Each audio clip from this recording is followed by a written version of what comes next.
The fight of the night was Park and Rodriguez. The performance of the nights went to Caceres and Vittori. They all won $50,000.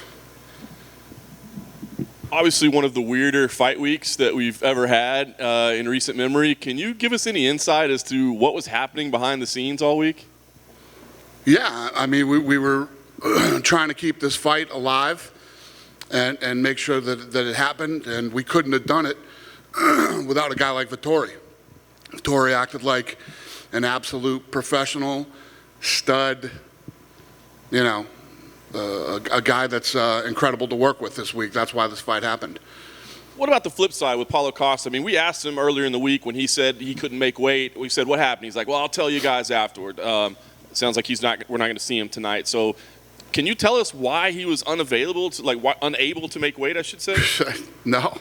I mean, your guess is as good as mine. Yeah, we don't know. Came in and did what he did. But with that being said, the guy fought his ass off tonight, you know. He didn't, at the end of the first round, I didn't know if he was going to make it to the end of the second round as far as gas, but he fought his ass off tonight. He showed up and fought hard, so. Was there ever a point in time where it was going to be 195 pounds? Because we heard first it was going to be 195, and then we hear, no, now it's 205. So, I mean, were there different agreements along the way? Yeah, I mean, it started at 85, and we worked our way up to 205. But, yeah. And, again, you have to give all the credit to Vittori. You know, this guy was willing to fight at any weight, and he didn't let any of this stuff mess with his head. And, you know, and at the end of the day, you know, it's all about the fight. They both fought their ass off. Costa came out and fought.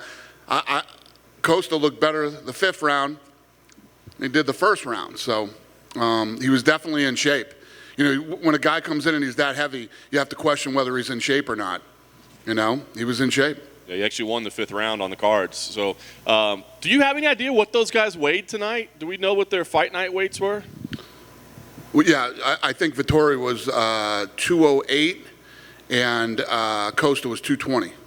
Wow. So I know you've praised Marvin already, but just get your thoughts. I mean, does that earn him some respect? I mean, like forever moving forward? I mean, to deal with all this and then go out and perform like that? Yeah. I mean, the guy's an absolute professional. He's a stud, and he's great to work with. Nice. Last thing for me, I just want to ask, so what do you do with Paulo now? I'm right. I mean, I think a lot of people are saying this guy's future probably lies at light heavyweight. I know you say, as a rule, you don't typically tell people where to fight, but with a situation like this, will you or the team recommend this guy stay at light heavyweight? Yeah, we absolutely tell you where to fight when this happens. Yeah, he's going to have to fight at 205. Yeah.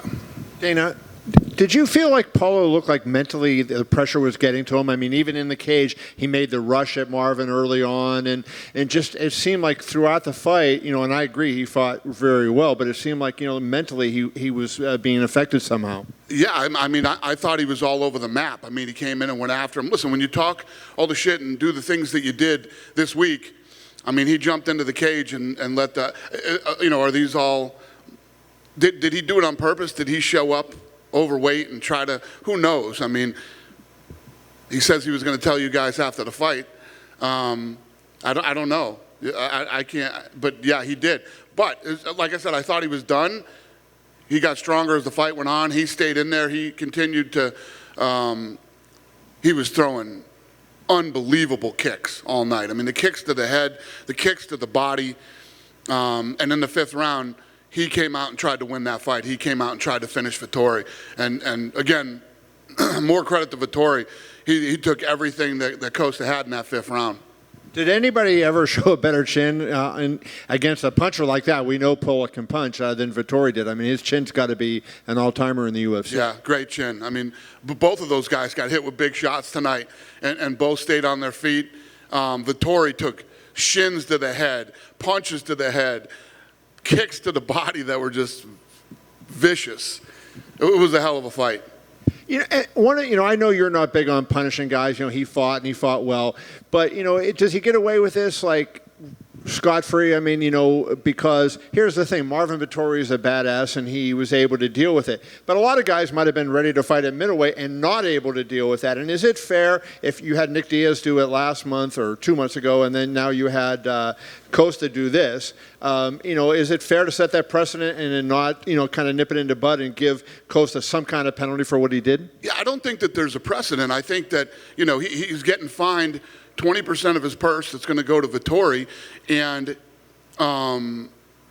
had this thing not worked out the way that it did, he'd have been on a plane to Brazil with no money.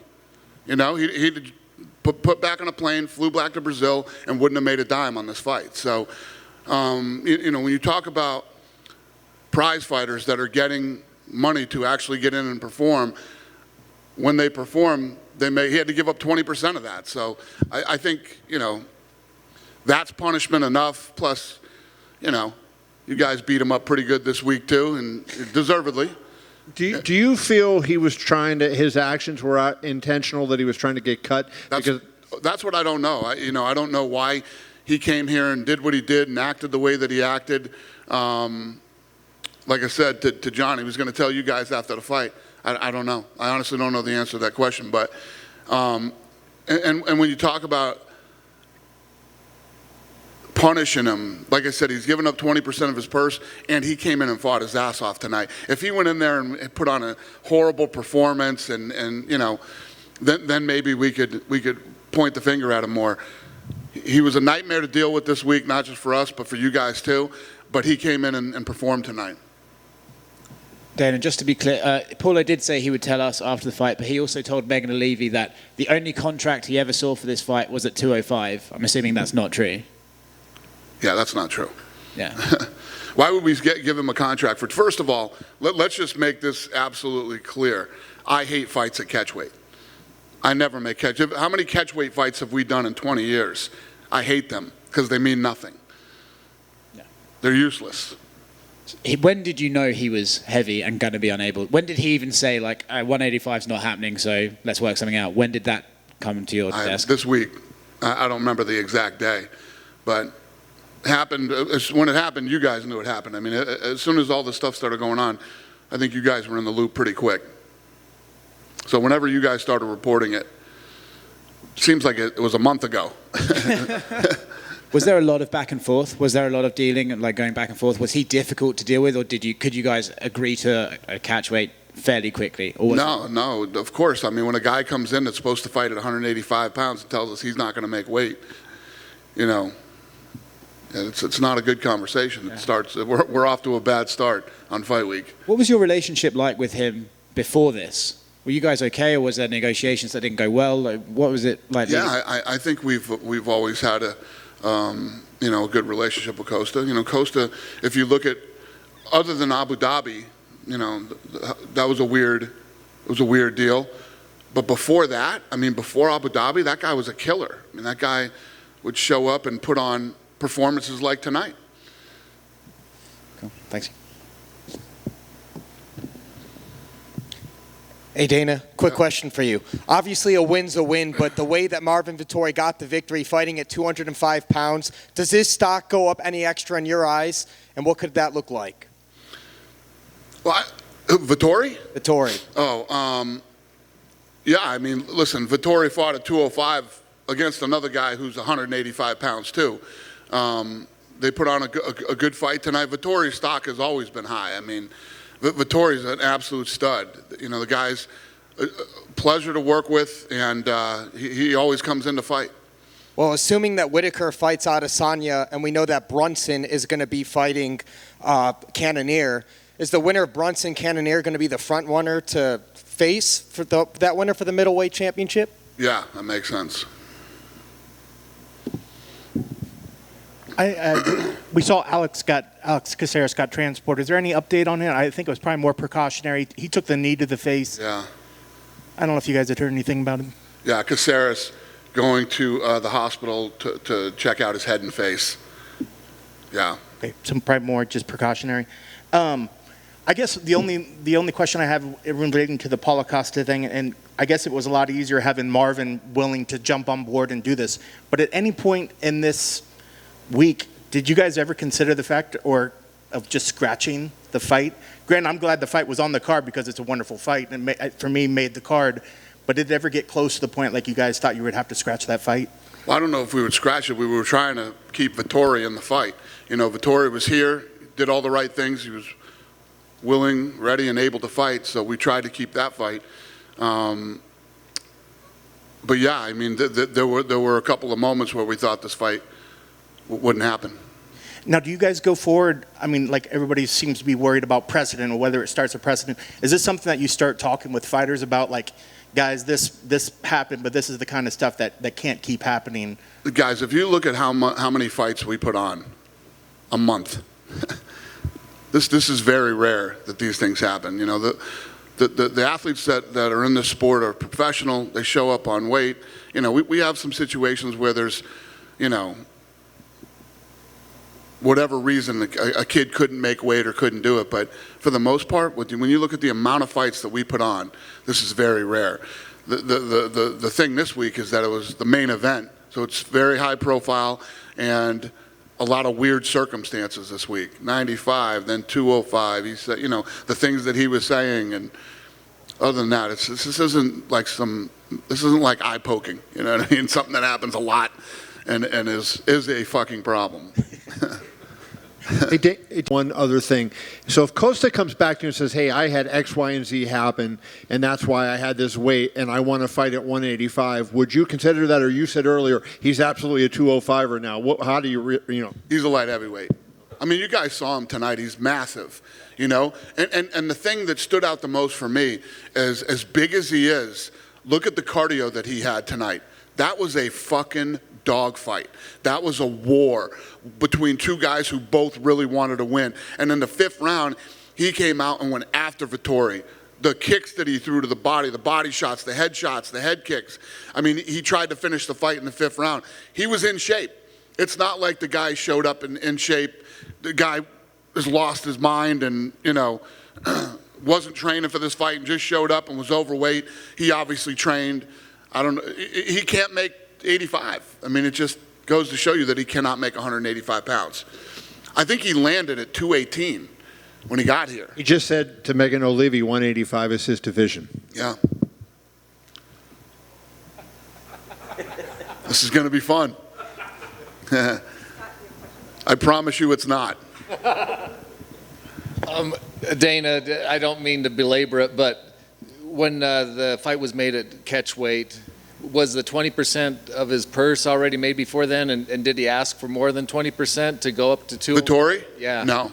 Vettori was down for whatever the deal was. Whatever the deal was, he's like, I'll fight this guy at any weight. We can fight at heavyweight. Yeah, because it seemed like during the whole process, it seemed like there was really not that much of a question if Vettori was going to fight him. Vettori had this thing in his head that Paulo Costa did not want to fight him, and he would do anything in his power to make sure that fight didn't happen. That's how Vettori was looking at it. And Vettori, going into this, he was a big, he was the favorite at minus 180. What do you think of those odds? I think in the beginning, Costa was the favorite, and Vettori was the underdog. Then as all this stuff played out this week, it flipped. Huh? No, that's not true. No? Vettori was minus 125 on Monday. It was minus, okay. Okay. I'm wrong then. So then he went up to minus 185 tonight, so Yeah. it ballooned up. On Monday it was 185. Boom, Ioli. No, BetMGM anyways, not DraftKings. I had heard that he was the underdog at first, and then it flipped, and he was the favorite. So I don't know if that's right or wrong. If Kevin's right or whatever. Well, definitely on Monday Vettori was favorite. Got it. Would you have thought going into this that he was that big of a favorite, minus 180? Was I what? Did you think going into this fight that Vettori had that much of an edge to be a minus 180? No, I think that, at that number, you got to take Costa. I mean, Costa's just got such heavy hands, and he's so explosive, and he's so dangerous. And other than the Adesanya fight, I mean, he has a good chin. I mean, that guy's been in there and gone toe-to-toe with everybody and usually has a good chin. So I think, if you're a gambler, you'd have to lay the money on Costa. For people watching on TV, you know, how would you explain like being cage side to that of the poundage that Vettori was taking to the body with those kicks? It was insane. I mean, you could tell in that 5th round, Vettori didn't like the kicks to the body. And then when the shins started hitting him in the arms too, because he was blocking them. I mean, he was getting battered in that 5th round. He seemed to just walk through it. Yeah, I don't know if he seemed to walk through. He started shooting and trying to take him down and go against the cage. He wasn't as excited about standing and striking with him because he was picking him apart the first 4 rounds. I mean, he had great head movement, great counter punching leading up to the 5th round. The 5th round, Costa just started. It was like, I need to knock him out to win this fight, and he went in that 5th round to try to win. With all the controversy leading up, did you notice the numbers changing, that more and more people were getting interested in the fight because of everything surrounding it? No, this one is on ESPN Plus. I don't get the up-to-date numbers like I get if it's a pay-per-view or if it was on ESPN for the ratings in a couple days. It doesn't really work that way, but it had to have. I mean, I'm sure you guys were. I was excited as they were walking out and getting into the octagon. I was excited for that fight, and all the bullshit that happened this week, gets people even more fired up. That might have been the best atmosphere we've had in the Apex yet. What's that? That might have been the best atmosphere tonight in the Apex. I agree, and I said it's got to be the most packed I've ever seen it, and people were yelling and booing, and yeah, it was good. It was fun. It was a fun day. That it? Yep. One here. Anaheim is now official. How important is for you to go back to California now? What's the question? He said Anaheim is official for January. How important is it to go back? Yeah, we're excited. Yeah, I mean, I don't know what else to say. Yeah, it'll be good. It'll be good to get back there and put on an event in Southern Cal. And now that you have announcements for next year, how is it looking now to have international events again, not only Abu Dhabi? Yeah, I don't know. I don't know how that's gonna play out. I mean, like I say every time I talk to you guys every week, I don't know. All this stuff is up and down, week to week. We'll see. But we were just having a conversation at the office yesterday. I can't wait to like I said, I tell you guys all the time, if you don't think that I don't, the contender starts at 5 o'clock. At 5:03, I leave my office and come over here and watch some great fights and then go home and have dinner. And, tonight we got to see Costa versus Vettori here. I mean, this is the equivalent of sitting home in your underwear, and doing a Zoom call for work. It's awesome. It's nice and it's great, but this can't happen. This can't keep happening. We got to get back out on the road. We got to start going to places like, Oklahoma and all these other small towns that we do fight nights in. We eventually have to get back to work. So I'm looking forward to it sooner than later. Just finally from me, what do you think about Nate's call-out for Tony Ferguson? Do you like that fight? And what's his contract situation on Nate? This is his last fight? Yeah, he's got one more fight. We're working on a fight for him. Tony wasn't one of the guys we were working on, but we're working on a fight for Nate now. He's got one fight left. Good? Have a great day, you guys.